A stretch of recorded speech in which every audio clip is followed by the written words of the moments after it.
Hello, my name is John Sveck. Welcome to this ALL24 ONE CLIP.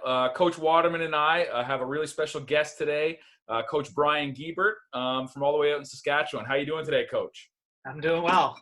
Awesome. So as always, Coach Waterman and I are going to use our high-tech method of picking a random play, and we're just going to break it down. So could I get you to do the honors, Coach Waterman? You just tell me when to stop. Stop. All right, we've selected our random play here. This is actually from 2016 AUS football season. This is the 2016 Loney Bowl. I'll set the formation, and Coach Guebert, I'll give you the floor. Looks like a 32. We have a 1st and 10 situation. Same effects on offense. We've come out in a 32 formation with a tight end to the field.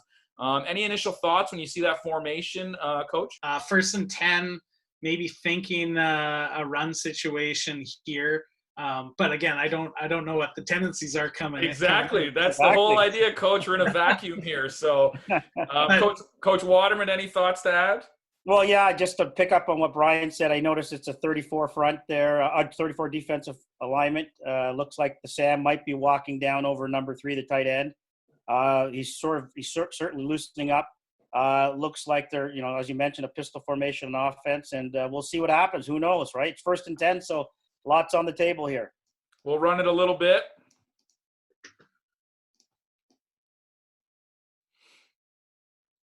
All right, so we get into a passing situation. And there we go with the field out. So a bit of a tough play to cover defense. As a defensive coach, what do you feel about that area of the field, Coach Guebert? I mean, if you're going to avoid any area, I mean, that wide side flat, that's a long throw to make. Certainly, it looked like the corner bailed pretty quickly there. I'm just trying to see what he was kind of threatening or feeling there. Yeah, I mean, not too bad in terms of his reaction. But yeah, I mean, had there been somebody had there been somebody walk down or over that tight end, there's certainly a wide open passing lane there. If you look at the quarterback, nobody is in his eyes. Nobody has a way to get hands up or anything to help out that DB in reaction there. So it ends up being a pretty simple throw for the quarterback. Obviously, it was just a catch and throw. There wasn't a lot of development in terms of the time there. That looks like the halfback from Mount A there is rotating down and maybe gets caught a little flat-footed on that jam there. He seems to be squeezing in a little bit. He may have been able to get out a little sooner, because as soon as that receiver starts taking that inside leverage, you got help in there.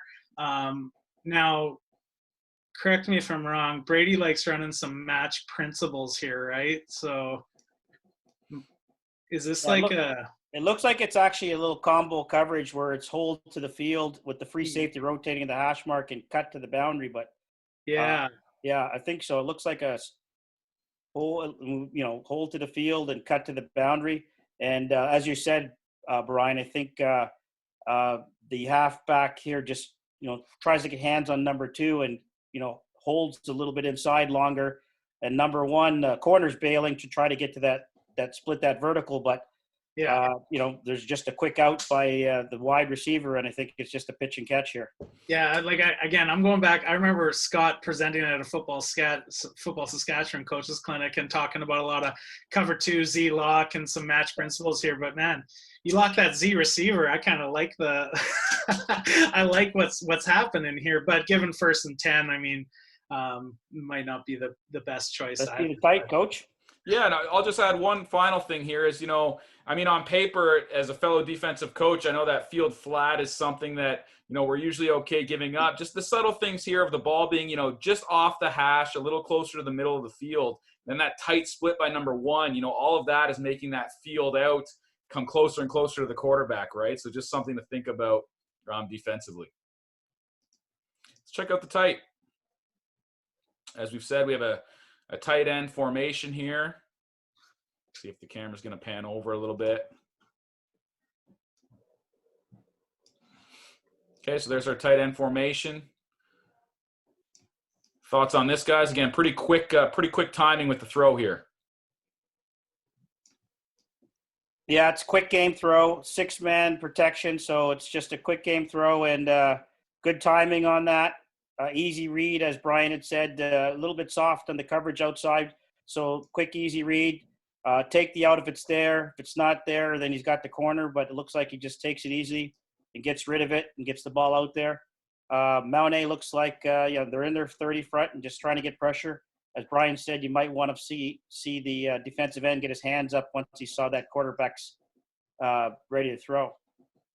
Yeah, that's kind of where I'm at. Is if you did have somebody, because I mean the lines widened because of that tight end, and if you had somebody either on or outside of that tight end, possibly get his hands up, it changes the trajectory of the throw, which will buy your DBs a little more time to react to the ball in flight. But yeah, and John, you make a good point about the field being shrunk just by the alignment of the offense there. And I'll just, for the first time, we're watching the end of it here, and I'll give Mount A a lot of credit for rallying to the ball here, making a sure tackle. I mean, at the end of the day, it's a 5-yard gain. They got a lot of white jerseys there, so pretty good rally to the tackle. They always do a good job of rallying to the football. Those guys have their kids just flying to the football, so they do a good job with it for sure. Phenomenal. That's a great breakdown, guys. Really appreciate you being here with us, Coach, on another One Clip here. Oh, it's my pleasure.